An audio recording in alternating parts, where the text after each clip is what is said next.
Do this once and toxic people disappear. Machiavelli.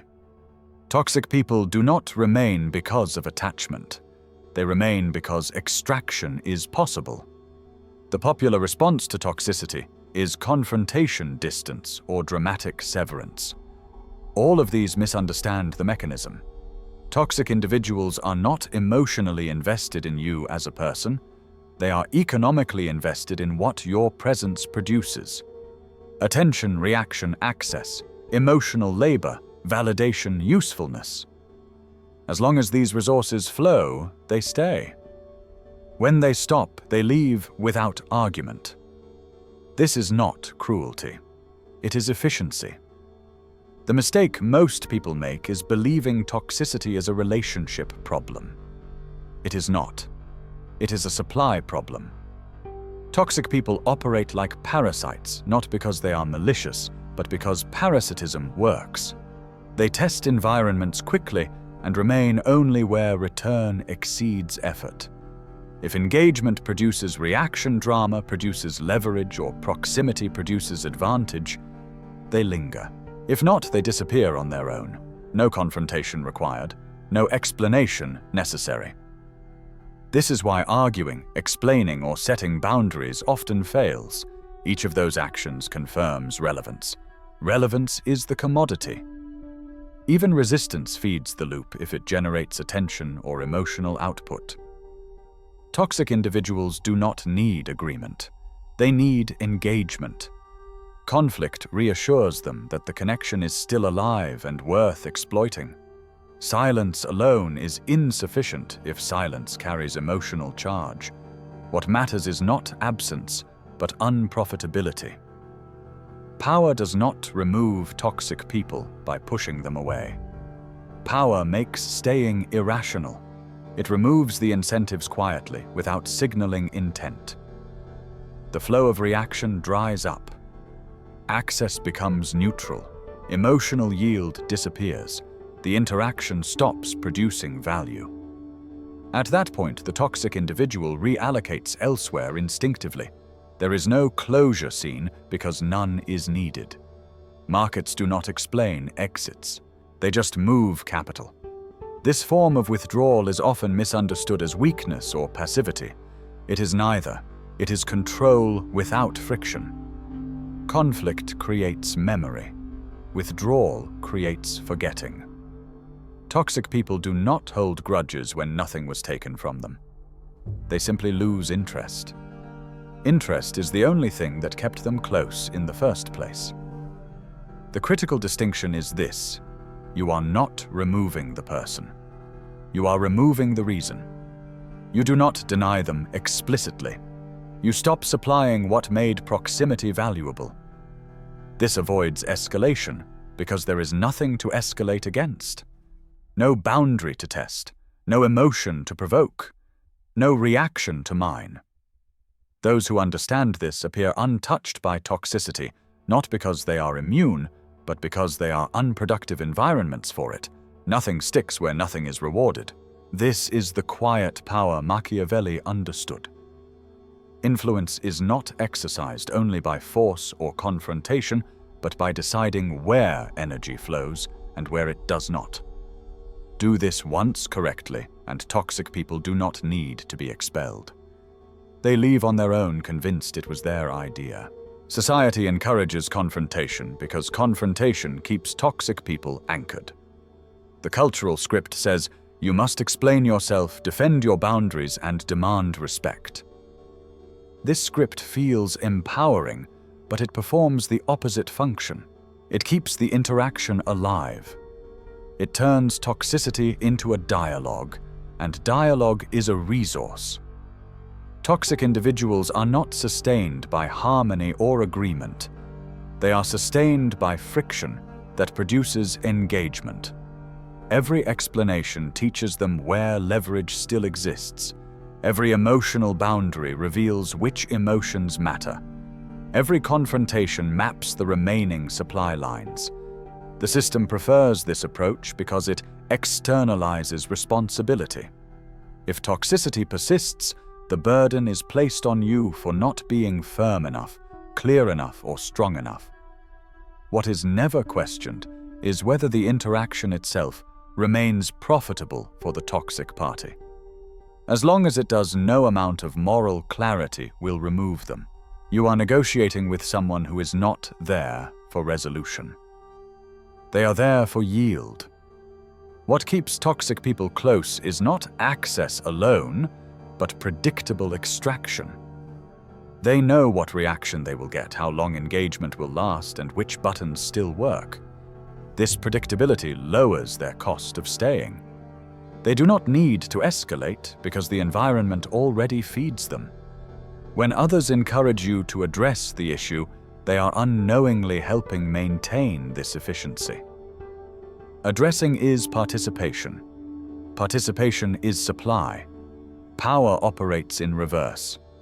It does not address. It reallocates. It changes the environment so that effort increases while return decreases. Responses become flat, not hostile. Availability becomes neutral, not withdrawn. Emotional texture disappears without announcement. There is no message to argue with, no stance to challenge, no line to cross. The toxic individual finds themselves investing energy and receiving nothing in return. This imbalance is intolerable to them. Importantly, this is not passive aggression. Passive aggression still communicates resentment, which is a form of emotional output. True withdrawal of supply is emotionally clean. There is no signal that something has changed, only the absence of reward. Toxic people sense this immediately. They test once or twice applying familiar tactics. When those tactics no longer produce yield, interest drops sharply. They do not linger to diagnose the problem. They move to environments where extraction is easier. This is why power does not need to announce withdrawal.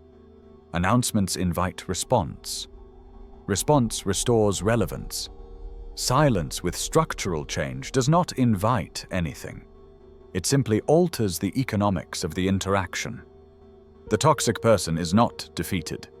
They are displaced. The uncomfortable truth is that many people keep toxic individuals around unintentionally because they continue to supply something valuable. Attention, validation, emotional contrast, a role to play against. When that supply ends without ceremony, toxicity loses its anchor. There is no drama because drama was the product being sold. This is the second layer of Machiavellian withdrawal. Not just ending the supply, but refusing to convert the ending into a story. Stories prolong relevance. Power does not need stories. It needs outcomes. And the outcome here is simple. When nothing is gained, nothing stays. Toxic behavior persists because human nature follows return, not intention. People do not linger where nothing is gained. This applies to productive alliances and destructive ones alike. Toxic individuals are not motivated by conflict itself, but by the emotional, social, or psychological yield conflict produces. They are efficient observers of human response. They learn quickly where reactions are strongest, where guilt appears, where explanations flow. Once identified, these points become reliable sources of extraction. This is not always conscious. It is instinctive. Humans repeat behaviors that pay. The reason withdrawal of supply works is because it collides directly with this instinct. When familiar provocations produce no return, confusion sets in. Not moral confusion, but economic confusion. The behavior no longer justifies itself. There is no feedback loop to reinforce it. Human nature does not escalate indefinitely without reward. It reallocates. This is why true withdrawal does not require escalation or finality. It only requires consistency in unprofitability. Most people fail here because they underestimate how subtle their supply is. They believe they are disengaging while still offering micro-rewards. A change in tone, a defensive explanation, visible irritation, delayed resentment.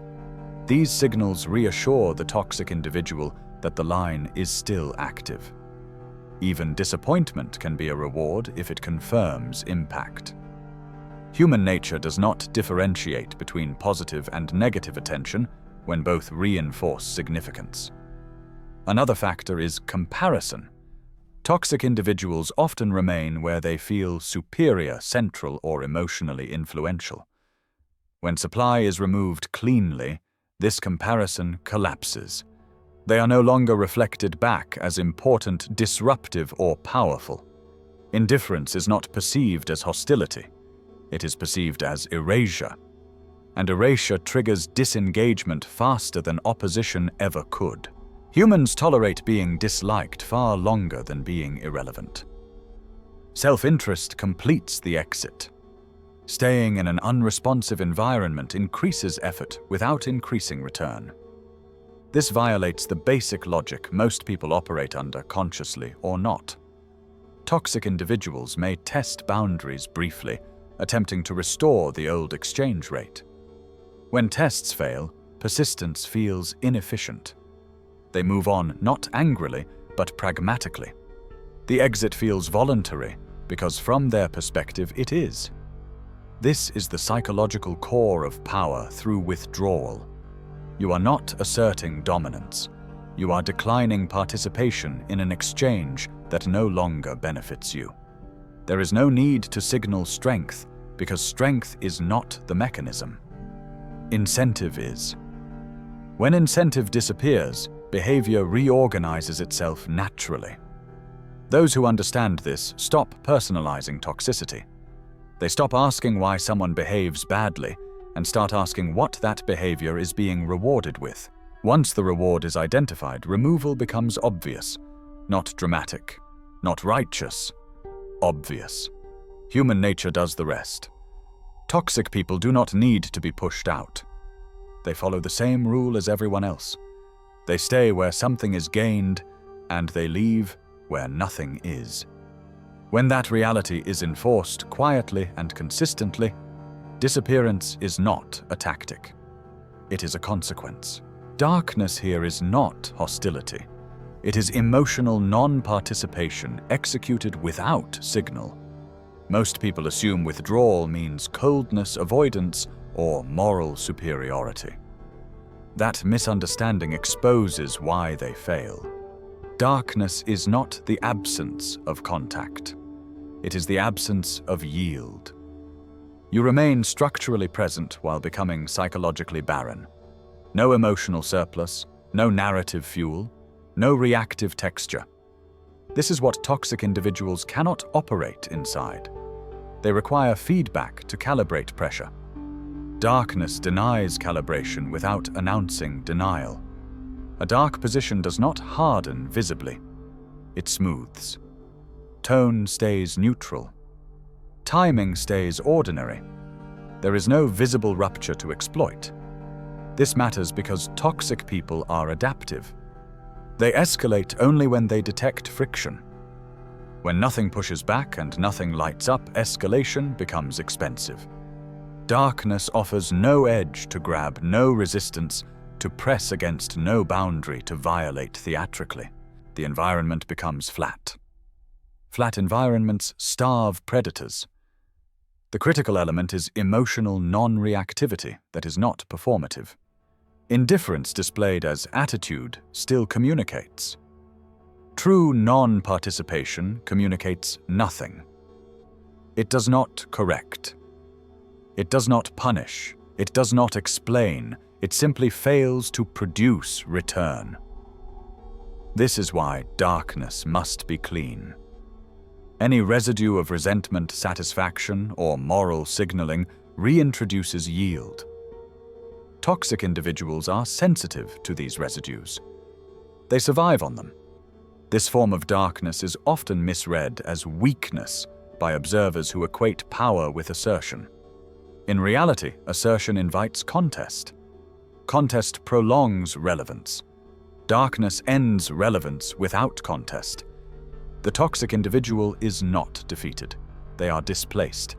Their tactics fail not because they are opposed, but because they are unanswered. not ignored theatrically, but unsupported structurally. Importantly, darkness does not require disappearance. Disappearing can be dramatic. Drama restores significance. Darkness allows proximity without participation. This creates cognitive dissonance for the toxic person. They are present but cannot extract. Present but cannot provoke. Present but cannot matter. This is the most destabilizing condition for anyone who feeds on reaction. It forces a choice: increase effort irrationally or withdraw rationally. They choose withdrawal. This is why darkness is superior to confrontation. Confrontation acknowledges the opponent as worthy of engagement. Darkness treats them as economically irrelevant. That judgment is never spoken. It is enforced through consistency. Over time, the toxic individual rewrites the story internally. They decide the environment has changed, that it is no longer worth their energy, that leaving is sensible. They exit without resentment because there was no loss to mourn. Darkness is not cruelty, it is precision. It removes the incentive while leaving the structure intact. Nothing breaks, nothing escalates. The relationship simply stops paying dividends. And in systems governed by extraction, that is the only ending that does not create aftermath. This is the dark side of power most never learn. You do not defeat what feeds on you by pushing it away. You defeat it by becoming a place where feeding is impossible. Power mechanics make this outcome inevitable, not personal. In real hierarchies, individuals do not remain connected out of loyalty or hostility. They remain where access produces advantage. When toxic people orbit you, it is because proximity grants them something they cannot easily obtain elsewhere. Status by association, emotional leverage, information, a reaction economy. Once those channels close quietly, the system corrects itself. Not out of justice, but out of efficiency. Power does not maintain unproductive links. This is why withdrawal of incentive works across environments. In work, toxic figures cling to those who escalate conflict, carry emotional weight, or provide cover. Remove that function, and they redirect toward easier targets. In social settings, they linger where drama produces identity. Remove the audience, and the performance ends. In personal dynamics, they stay where guilt explanation or reassurance is abundant. Remove that currency, and attachment dissolves. The pattern is universal because the mechanism is simple: no return, no investment. What confuses most people is that this shift often improves surface behavior briefly. Toxic individuals sense supply drying up and attempt optimization. They become polite, reasonable, restrained. This is not change, it is testing. They are probing for remaining yield. Those who misinterpret this as growth re-engage emotionally and reopen the channel. Darkness does not reward improvement with access. It maintains neutrality until profitability is proven absent permanently. Another mechanical truth is that power never advertises withdrawal. Announcing disengagement creates narrative. Narrative sustains relevance. Power removes relevance silently. The toxic individual does not feel attacked. They feel bored. Boredom is not an emotion they can weaponize. It offers no leverage. Over time, boredom transforms into absence without drama. The disappearance feels mutual because there was no visible force applied. This approach also protects you. Confrontation creates memory. Memory invites return. Withdrawal without signal leaves no story to revisit. Toxic individuals cannot justify re-entry because nothing happened. There was no conflict to resolve, no injustice to correct, no boundary to renegotiate. The relationship simply ceased producing value. From a power perspective, this is ideal. No residue, No revenge cycle, no escalation risk. Importantly, this is not avoidance. Avoidance still reacts. It reshapes behavior around the other person. Power does not orbit toxicity. It remains stationary while incentives collapse. The toxic individual moves away because movement is rational. Staying is not. This is why Machiavelli understood withdrawal as a form of dominance, not dominance over people, but over structure. You are not trying to change them. You are changing the conditions that made them possible around you. Once those conditions shift, behavior follows automatically. The final insight is uncomfortable because it removes the moral framing entirely. Toxic people do not disappear because you are stronger, better, or more righteous. They disappear because there is nothing left to take. Power does not need to announce this. It lets the other party conclude it on their own. And when they do, they leave quietly believing they chose to go. That is control without conflict. Those who are considered good fail at this stage because they confuse kindness with continued supply. They believe decency requires explanation, that empathy requires engagement, that silence without closure is unfair. These beliefs keep toxic people anchored.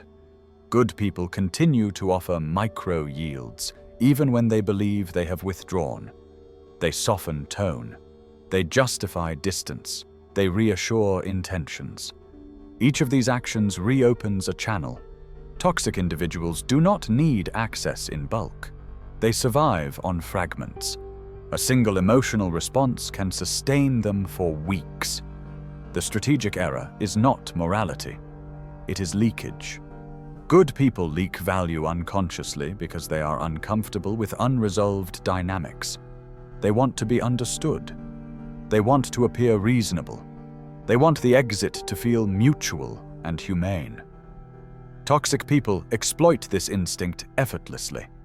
They linger in ambiguity because ambiguity still produces engagement. As long as the good person is managing the emotional temperature of the interaction supply, remains active. Another failure point is guilt. Good people feel responsible for others' reactions. When withdrawal produces discomfort, they compensate. They explain that nothing is wrong.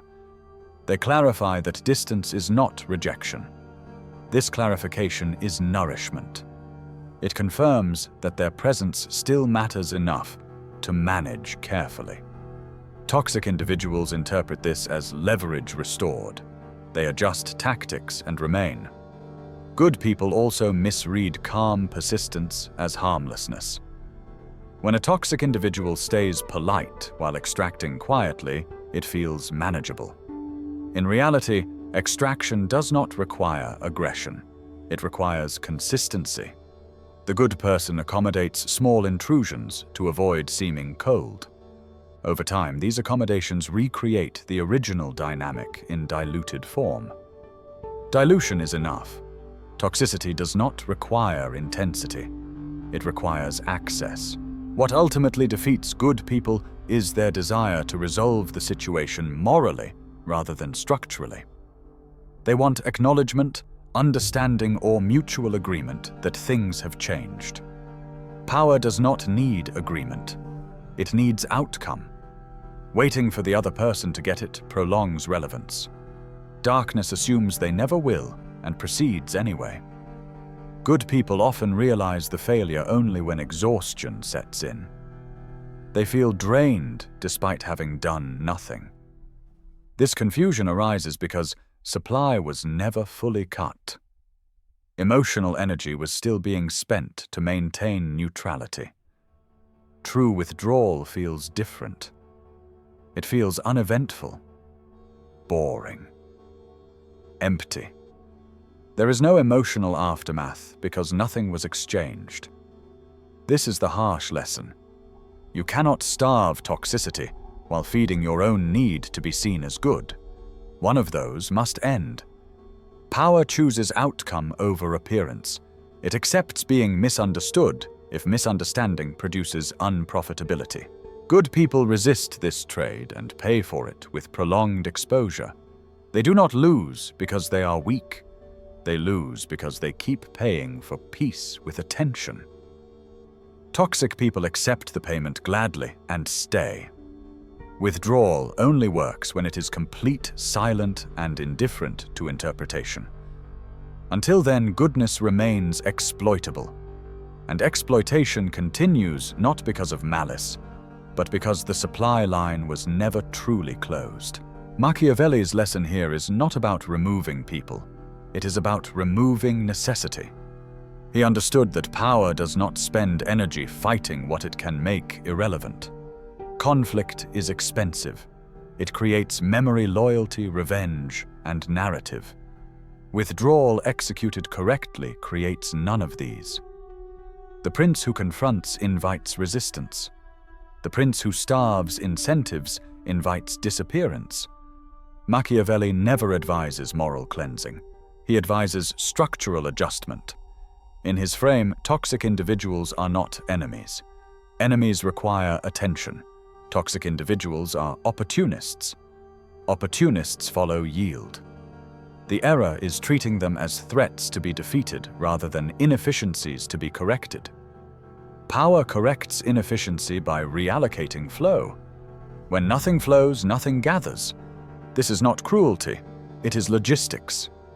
Machiavelli also separates appearance from function. Publicly, nothing changes.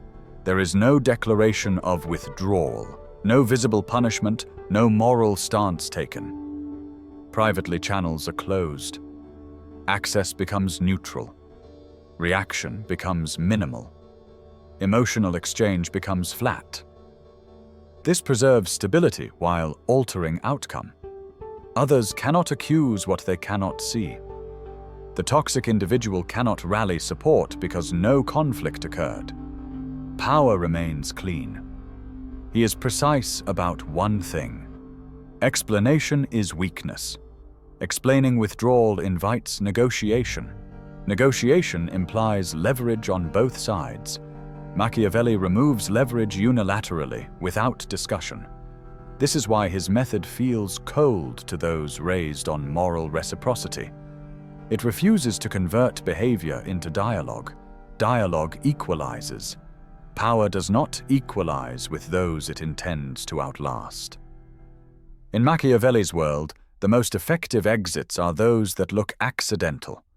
The toxic individual believes circumstances changed, that priorities shifted, that interest faded. They do not feel expelled. They feel irrelevant. This protects the ruler from backlash because there is no visible act to retaliate against. The disappearance feels natural, even logical to everyone involved. This is the deeper insight most miss. Power does not need to win psychologically. It needs to win structurally. Once incentives are gone, psychology follows. People rewrite their own reasons for leaving. They convince themselves it was their choice. That illusion is not a flaw. It is the mechanism working perfectly. Machiavelli does not ask whether this is kind. He asks whether it is effective. Kindness that preserves exploitation is not kindness. It is participation. Withdrawal that ends exploitation without escalation is not cruelty. It is governance. The prince governs environments, not emotions. This is why his advice endures. Do not fight what feeds on you. Do not explain why the feeding must stop. Remove the food. Let the creature decide where to go next. When incentives vanish quietly, so do those who depended on them. No confrontation, no drama, no aftermath. Only absence. And absence, when engineered correctly, is the most decisive outcome of all. The inverse warning is this: partial withdrawal prolongs toxicity instead of ending it. When incentives are reduced but not eliminated, toxic people do not leave. They adapt. They shrink their demands, soften their tactics, and wait. Partial unprofitability is not a deterrent. It is a puzzle. They experiment quietly, probing for remaining supply. A delayed reply. A softened tone. a moment of reassurance. One emotional leak is enough to confirm the channel still exists. Once confirmed, persistence becomes rational again. This is where most attempts fail. People withdraw behaviorally, but remain emotionally invested. They stop engaging openly, but continue monitoring reactions. They feel satisfaction when distance is noticed. They feel irritation when it is tested. Both are yields. Toxic individuals are sensitive to these signals. They detect that something still matters. Where something matters, leverage exists. Withdrawal that is watched is not withdrawal. It is suspended conflict. Another collapse occurs when withdrawal is framed internally as strategy rather than state. If you are doing withdrawal, you are still engaged. True withdrawal is not an action taken against someone. It is a condition of non-need. When the need to be understood, respected, or validated remains, withdrawal becomes unstable. The toxic individual does not need to win. They only need to wait for fatigue to erode discipline. Eventually, a response slips. The loop restarts. There is also the danger of moral signaling. Some withdraw while wanting the other person to notice the withdrawal and feel loss. This desire poisons the process. Wanting them to feel something is still participation. Toxic people thrive on being the object of emotional intent, even negative intent. If withdrawal is meant to teach a lesson, it is still teaching. Teaching implies relevance. Relevance keeps them close. The harsh reality is that effective withdrawal feels anticlimactic. Nothing is learned. Nothing is proven. No one acknowledges wrongdoing. The toxic individual does not realize what they lost. They simply stop investing. This frustrates those who want resolution or recognition. That frustration is the test. If you cannot tolerate an ending with no meaning assigned, you are not withdrawing. You are pausing. Power requires tolerance for this emptiness. It requires accepting that no narrative will close the loop. No justice will be visible. No transformation will occur. The environment will simply reorganize. Toxicity will move elsewhere, not because it was defeated, but because it was no longer efficient. This is why many revert. They prefer the pain of engagement to the discomfort of irrelevance. Engagement feels alive. Irrelevance feels cold, but cold is precisely what ends extraction. Warmth, even restrained warmth, sustains it. The warning is absolute. Either the supply is gone or it is not. There is no middle state that produces disappearance. Partial withdrawal invites persistence. Complete withdrawal produces absence. Anything else is a delay masquerading as control. Power does not half-close channels. It closes them without comment and turns its attention elsewhere. Only then does toxicity leave not in anger, but in search of somewhere warmer to feed. At this point, nothing more needs to be done. Something has already been decided. The reader now stands in the aftermath of withdrawal, where silence has replaced friction and absence has replaced tension. This is the moment most misinterpret. They expect relief, validation, or confirmation that the toxic presence is gone for a reason. None arrives. What arrives instead is neutrality. Space without explanation. Calm without victory. This is unsettling because it offers no story to hold on to. There is no emotional receipt proving the decision was correct. That discomfort is the final test. What becomes clear here is that toxic people did not disappear because of strength displayed or boundaries enforced. They disappeared because the environment stopped rewarding them. Their exit feels unremarkable because extraction ended quietly. This lack of drama tempts the mind to reopen the door just to confirm that the change was real. That temptation is the residue of old conditioning. The desire for confirmation is itself a leftover supply impulse. Recognizing this is part of repositioning. The reader may notice an urge to explain the distance to others or to themselves, to justify why contact faded, to assign meaning. This urge is unnecessary and dangerous. Meaning invites narrative. Narrative invites relevance. Relevance is how supply lines are rebuilt. Power does not need justification. Outcomes justify themselves by persisting without maintenance. At this stage, the reader also sees something else clearly. Toxic people did not have power over them personally. They had power over a flow.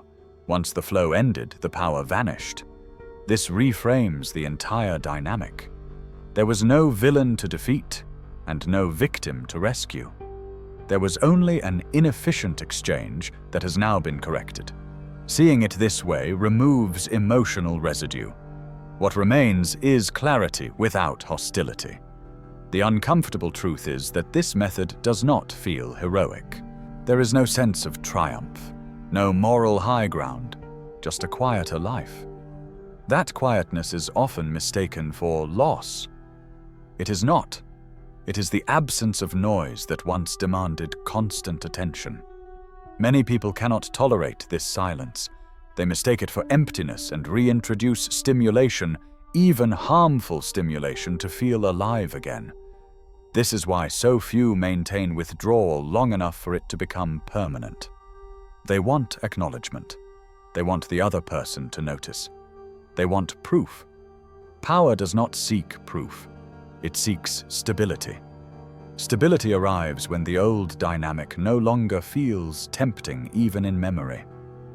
The reader is now positioned at a subtle internal choice, though no action is required. To trust the silence or to interrupt it for reassurance. To allow absence to remain unmarked or to convert it back into a story. One choice preserves unprofitability. The other rebuilds the market. Nothing external needs to change. The toxic individual has already moved on. What remains is whether the reader will do the same, not emotionally but structurally, by allowing the disappearance to remain unexplained, uncelebrated, and final. The ending is not victory. It is irrelevance that holds. Nothing announces completion. There is no final message, no closure conversation, no emotional reckoning. The toxic person does not apologize, transform, or acknowledge loss. They simply stop appearing. Not dramatically, but gradually, until absence becomes normal. This is the only ending power allows without residue. Anything louder would create memory. Memory invites return. What remains is a colder realization. Toxic people never needed to be removed. They needed to be made unnecessary. Once the environment no longer produced value for them, they solved the problem themselves by leaving. This is not justice. It is mechanics functioning correctly. Power did not intervene. It withdrew support and let behavior follow incentive elsewhere. At the final stage, the danger is not relapse, it is reinterpretation. The mind wants to rewrite the story as growth, maturity, or moral progress. These stories feel satisfying, but they are unnecessary. Satisfaction is not required for stability. Power does not need emotional agreement with its outcomes. It only needs the outcomes to persist without maintenance. Those who truly end toxic dynamics do not feel triumphant, they feel unoccupied. There is no emotional weight where the interaction used to live, no anticipation, no vigilance, no temptation to check, explain, or revisit. The absence has become inert. That inertness is the signal. When something no longer generates internal motion, it no longer has leverage. The final discipline is to leave that inertness untouched. Not to romanticize the past, not to warn others, not to revisit the narrative privately. Narratives rehydrate relevance. Power keeps things dry. Once incentives are gone, they stay gone only if they are not reimagined emotionally. This is why Machiavellian withdrawal is final without being loud. It does not require strength displayed or cruelty enacted. It requires consistency in non-supply and tolerance for an ending that offers no meaning. The meaning was in the outcome, not the explanation. In the end, toxic people disappear not because you changed them, but because you stopped being a location where extraction made sense. They leave believing nothing happened. That belief is the seal. No grievance, no attachment, no reason to return. Power ends dynamics the same way it begins them. Quietly, structurally, without asking for agreement. When nothing feeds, nothing stays. That is the end.